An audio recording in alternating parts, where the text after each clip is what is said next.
Hello दोस्तों, स्वागत है आपका आज की इस महत्वपूर्ण वीडियो में। आज हम आपके सामने एमपी वन रक्षक जिला पहली 2026 में चैलेंजिंग क्लास लेकर आए हैं। आज आपका टेस्ट है। आपने हिंदी की तैयारी पूर्ण कर ली गई होगी। आपका एग्जाम जो है 25 मई से स्टार्ट होने वाला है। तो आज की जो क्लास है वो 25 मई स्पेशल है, क्योंकि यहाँ पर हम आपके लिए चैलेंज लेकर आए हैं कि आप 20 क्वेश्चनों में से 20 सही करके दिखाएं। आज देखते हैं कि आपकी तैयारी कितनी हो गई है। आज हम टॉप मोस्ट जो है 20 एमसीक्यू क्वेश्चन लेकर आए हैं, जिसको हम विस्तार सहित बताएंगे। और आपके लिए यहाँ पर टेस्ट भी लेकर आए हैं कि 20 में से पहले आप अपना बताएंगे कि आपने कितने हल किए हैं। वन रक्षक स्पेशल क्लास है, एग्जाम वाले क्वेश्चन रहेंगे, सभी क्वेश्चनों को रट लें। यहाँ पर वो क्वेश्चन कवर किए गए हैं जो वन रक्षक के लिए स्पेशल थे। एग्जाम में जो क्वेश्चन पूछे जाना है वो ही यहाँ पर जो है कवर किए हैं। तो बहुत ही महत्वपूर्ण आपके सामने क्लास होने वाली है। अगर आपने अभी तक चैनल सब्सक्राइब नहीं किया है तो चैनल को सब्सक्राइब कर लें और वीडियो को लाइक भी अवश्य कर दें। आइए हम स्टार्ट करते हैं। पहला क्वेश्चन आपके सामने है। यहाँ पर क्वेश्चन है, तेल देखो तेल की धार देखो, लोकोक्ति का सही अर्थ बताना है।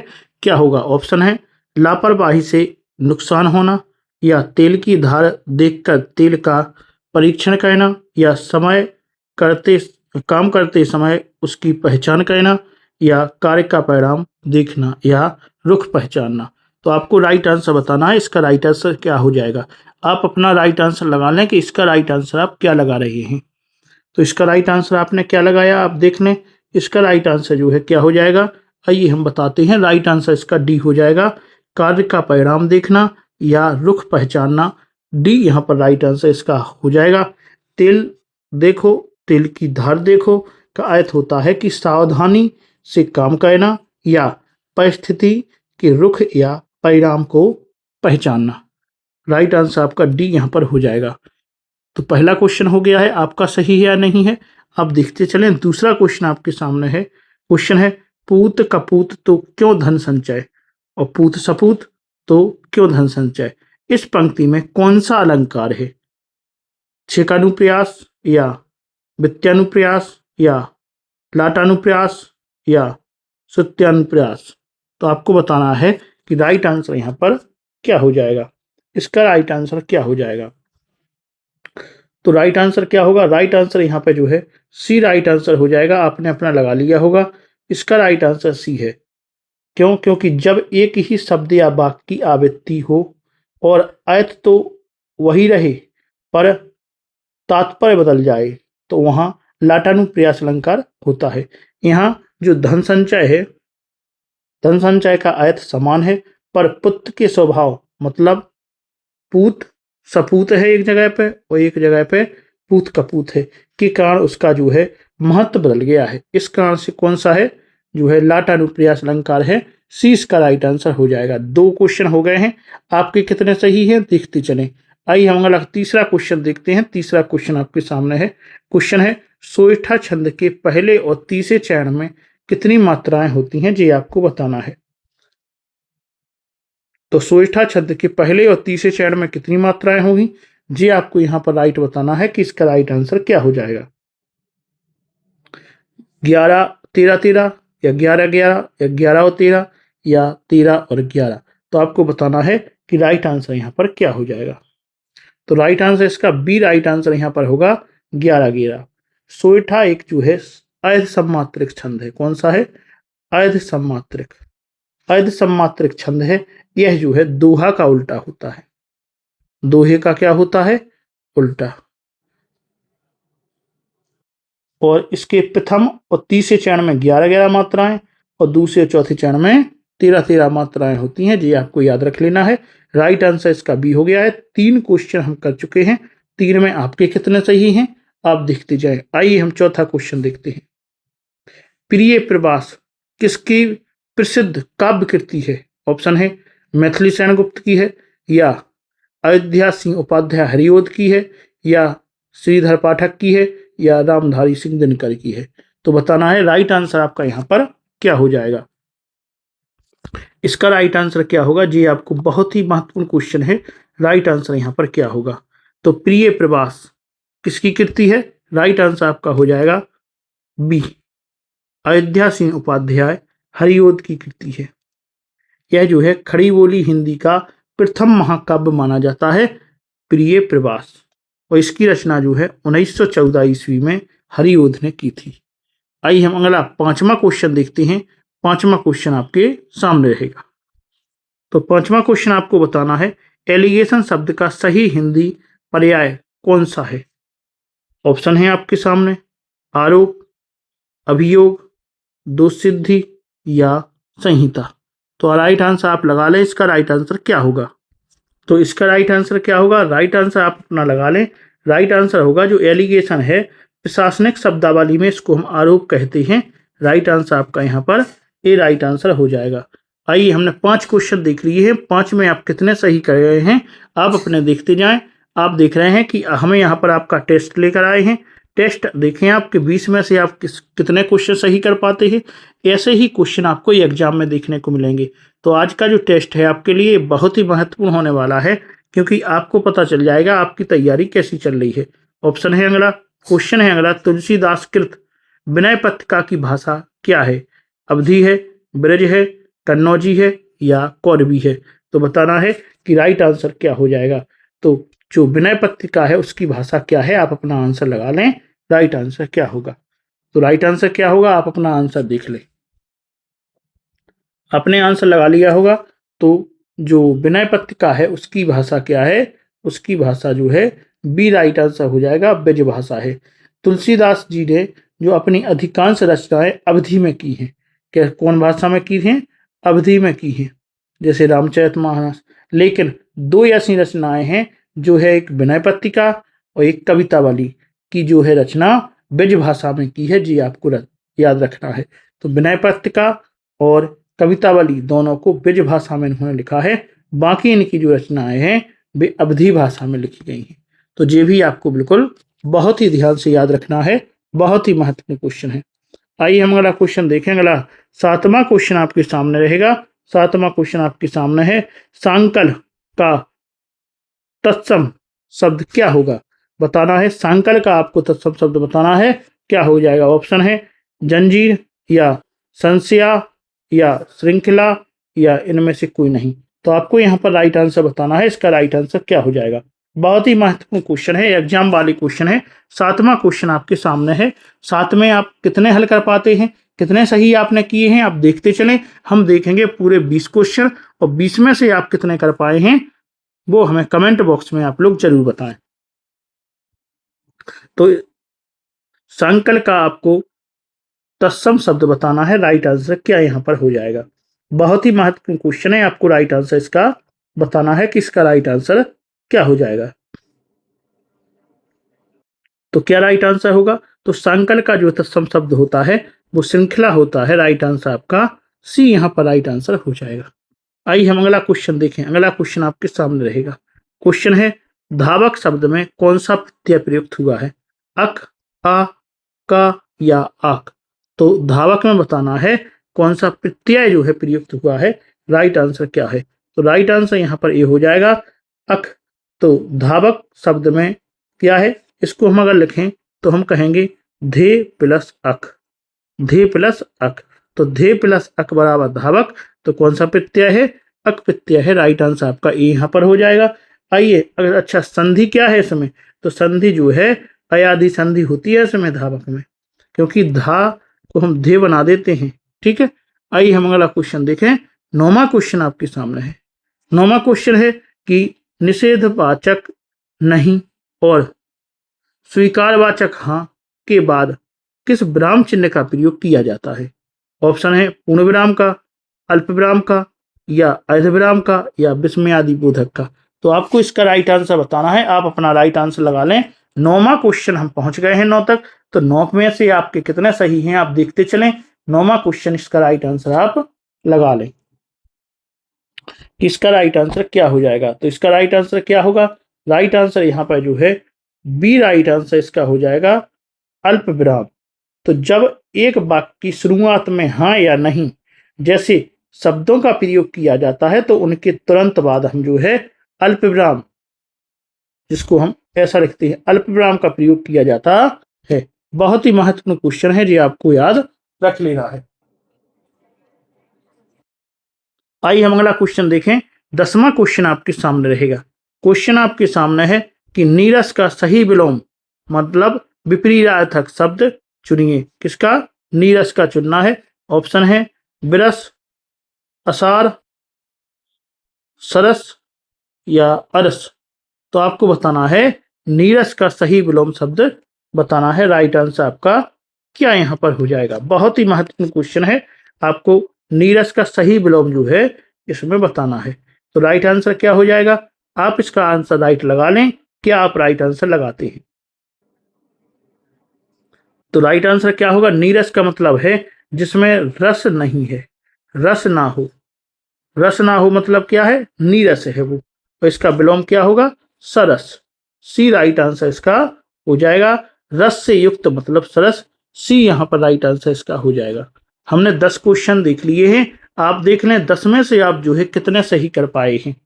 आइए हम 11वां क्वेश्चन देखते हैं। अगर आपने अभी तक चैनल को सब्सक्राइब नहीं किया है तो चैनल को सब्सक्राइब अवश्य कर लें और वीडियो को भी लाइक कर दें, दोस्तों के पास शेयर कर दें। आप देख रहे हैं कि हम आपके लिए सभी प्रकार के क्वेश्चनों का जो है और जो आपका टेस्ट चल रहा है ऐसे ही क्वेश्चन आपको एग्जाम में देखने को मिलेंगे। आपके वनरक्षक और जेर पहरी का लेवल जो है इस वीडियो में कवर किया गया है। तो पूरा वीडियो ध्यान से देखें, बिल्कुल भी स्किप ना करें। आइए हम 11वां क्वेश्चन देखते हैं। 11वां क्वेश्चन आपके सामने है कि दिनकर का पर्यायवाची शब्द निम्न में से कौन सा है? ऑप्शन है विभाकर, सुधाकर, प्रभाकर या निशाचर। तो बताना है राइट आंसर इसका क्या यहाँ पर राइट आंसर हो जाएगा? दिनकर का पर्यायवाची शब्द आपको बताना है। तो राइट आंसर क्या होगा? तो दिनकर का जो है राइट आंसर आप अपना लगा लें। आप चारों में से कौन सा राइट आंसर यहाँ पर लगाएंगे? तो इसका जो राइट आंसर है वो यहाँ पर सी राइट आंसर हो जाएगा, प्रभाकर। तो दिनकर का पर्यायवाची क्या होता है? तो दिनकर का पर्यायवाची जो प्रभाकर होता है। अगर हम बात करें दिनकर, तो दिनकर को हम कहते हैं सूर्य। क्या कहते हैं? सूर्य। और सूर्य के पर्यायवाची क्या है? तो सूर्य को हम दिनकर कहते हैं, दिनकर कहते हैं। और दिवाकर कहते हैं, दिवाकर कहते हैं। दिनकर, दिवाकर, भानु, भानु भास्कर, भानु हो गया, भास्कर हो गया, प्रभाकर हो गया, रवि हो गया। ये सब किसके पर्यायवाची हैं? जी जो हैं सूर्य के पर्यायवाची हैं। राइट आंसर आपका सी यहाँ पर हो जाएगा। आइए हम अगला क्वेश्चन देखें। 12वां क्वेश्चन आपके सामने है।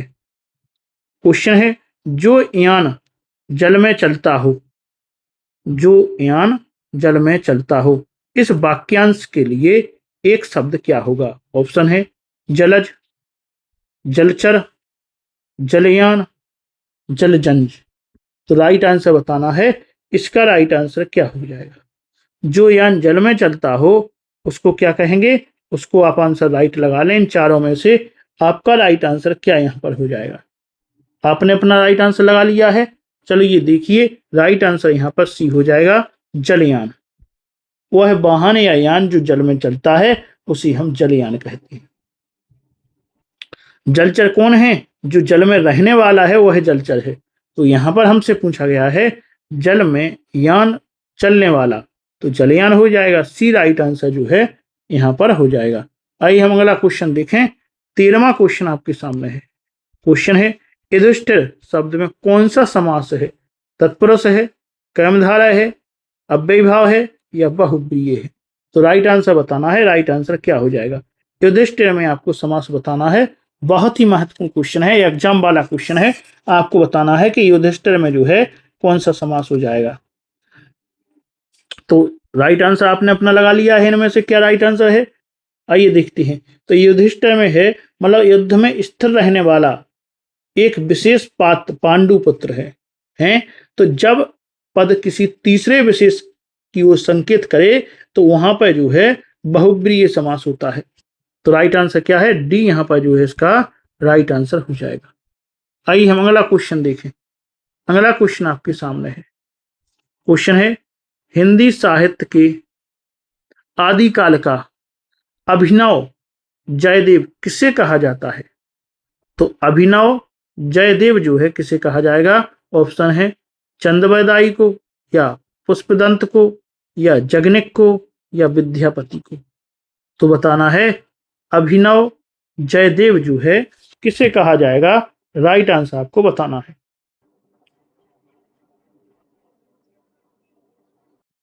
राइट आंसर क्या है? आप अपना आंसर लगा लें चारों में से, राइट आंसर क्या होगा। तो इसका जो राइट आंसर है वो डी यहाँ पर राइट आंसर हो जाएगा, विद्यापति। तो राइट आंसर क्या है, जो मैथिल कोकिल हैं विद्यापति को जो है उनकी काव्य प्रभा के कारण अभिनव जयदेव की उपाधि दी गई थी। आइए अगला हम क्वेश्चन देखें। 15वां क्वेश्चन आपके सामने रहेगा। क्वेश्चन है, निम्नलिखित में से कौन सा वाक्य शुद्ध है। ऑप्शन है, मैंने तेरे से कहा था, मैंने तेरे को बोला था, मैंने तुझको कहा था, मैंने तुझसे कहा था। तो आपको इनमें जो है शुद्ध वाक्य बताना है, कौन सा वाक्य जो है शुद्ध होगा। तो राइट आंसर क्या है, राइट आंसर यहाँ पर आप अपना लगा लें कि इनमें से राइट आंसर आपको कौन सा लग रहा है। 15 क्वेश्चन यहाँ पर हो रहे हैं और 15 में आपके कितने सही हैं आप देखते चलें। पूरे 20 क्वेश्चन हम करेंगे और आपका टेस्ट देखा जाएगा कि आप 20 में से कितने सही कर पाते हैं। आपको 20 में से 18 प्लस जो है सही करना है। 18 तो सही करना ही है। अगर आपको एग्जाम क्रैक करना है तो हिंदी में वैसे तो 20 में 20 नहीं तो 18 हिंदी में आपको सही करना ही है। तो आइए राइट आंसर देखते हैं, इसका राइट आंसर क्या होगा। राइट आंसर इसका डी हो जाएगा, मैंने तुमसे कहा था। क्या है, मैंने तुमसे कहा था। आइए हम अगला क्वेश्चन देखें। डी इसका राइट आंसर हो गया है। 16वें का आंसर देखें। 16 क्वेश्चन है आपके सामने है कि गोस्वामी जी ने रामचरितमानस की रचना की। इस वाक्य में रामचरितमानस संज्ञा का कौन सा प्रकार है। समूहवाचक संज्ञा है या भाववाचक संज्ञा है या व्यक्तिवाचक संज्ञा है या जातिवाचक संज्ञा है। ऐसे क्वेश्चन पूछे जाते हैं एग्जाम में। तो आपको बताना है कि रामचरितमानस यहाँ पर कौन सी संज्ञा हो जाएगी। आप इन चारों ऑप्शनों में से राइट आंसर अपना देख लें कि आप इनमें से कौन सा राइट आंसर लगाना चाहते हैं।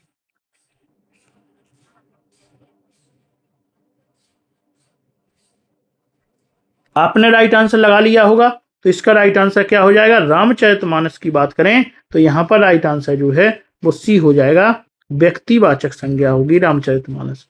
सी जो है यहाँ पर राइट आंसर हो जाएगा। आइए हम अगला क्वेश्चन देखें। 17वां क्वेश्चन आपके सामने है। क्वेश्चन है, अध्यापिका शब्द का पुल्लिंग रूप क्या होगा। गुरु, प्रवक्ता, अध्यापक या शिक्षक। तो राइट आंसर बताना है। अध्यापिका शब्द का आपको पुल्लिंग बताना है, सही क्या राइट आंसर होगा। तो अध्यापिका का पुल्लिंग क्या होता है, अध्यापक होता है। राइट आंसर सी हो गया है, आपने अपना लगा ही लिया होगा। आइए हम 18वां क्वेश्चन देखें। 18वां क्वेश्चन आपके सामने है कि मालवा समाचार पत्र का प्रकाशन मध्य प्रदेश के किस शहर से होता था। सागर से, विदिशा से, ग्वालियर से, इंदौर से। तो आपको राइट आंसर बताना है। इसका राइट आंसर जो है क्या यहाँ पर राइट आंसर हो जाएगा। तो राइट आंसर क्या यहाँ पर होगा, मालवा समाचार पत्र का प्रकाशन मध्य प्रदेश के किस शहर से होगा। आप इसका राइट आंसर इनमें से लगा लें कि इनमें से राइट आंसर क्या हो जाएगा। तो राइट आंसर क्या हो जाएगा, राइट आंसर यहाँ पर जो है डी राइट आंसर हो जाएगा। मध्य प्रदेश का प्रथम हिंदी समाचार पत्र मालवा समाचार था, जिसका प्रकाशन जो है 1848 ईस्वी में इंदौर से शुरू हुआ था। आइए हम अगला क्वेश्चन देखें। 19वां क्वेश्चन आपके सामने है। क्वेश्चन है, रसाल शब्द का सही अर्थ क्या है। आम, पक्षी, केला या रस।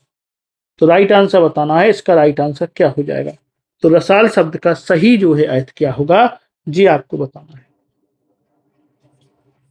तो राइट आंसर क्या होगा, राइट आंसर आपने अपना लगा लिया होगा। इसका राइट आंसर ए हो जाएगा। रसाल का मतलब होता है, अर्थ होता है आम। आइए हम अगला क्वेश्चन देखें, लास्ट क्वेश्चन देखें, 20वां क्वेश्चन देखें। गिरिधर में कौन सा समास प्रयुक्त है। अव्ययी भाव, द्वंद्व, बहुब्रीहि या तत्पुरुष। तो 20वां का आपको राइट आंसर बताना है। राइट आंसर क्या हो जाएगा, गिरिधर का आपको यहां पर बताना है। बहुत ही महत्वपूर्ण क्वेश्चन है, एग्जाम वाले प्रश्न है। तो राइट आंसर क्या हो जाएगा, राइट आंसर 20 का आपको बताना है। आपने अपना लगा लिया है तो राइट आंसर इसका जो है सी हो जाएगा, बहुब्रीहि। बहुब्रीय जो है इसका राइट आंसर है। तो आज आपने जो है 20 टॉप मोस्ट क्वेश्चन देखे एग्जाम वाले। तो आपने इनमें से कितने सही क्वेश्चन किए हैं जी आप हमें कमेंट बॉक्स में अवश्य बताएं। आपकी तैयारी कैसी चल रही है, हम प्रैक्टिस सेटों के माध्यम से पता कर लेंगे कि आपकी तैयारी कैसी चल रही है। तो आज के इस सेशन में हम इतना ही रहने देते हैं। अगर आपने अभी तक चैनल सब्सक्राइब नहीं किया है तो सब्सक्राइब कर लें और वीडियो को भी लाइक अवश्य कर दें। मिलते हैं अगले वीडियो में। आपकी इन प्रैक्टिस सेटों की प्रतिक्रिया क्या है ये भी हमें जो है कमेंट बॉक्स में अवश्य बताएं। मिलते हैं अगले वीडियो में, तब तक के लिए धन्यवाद।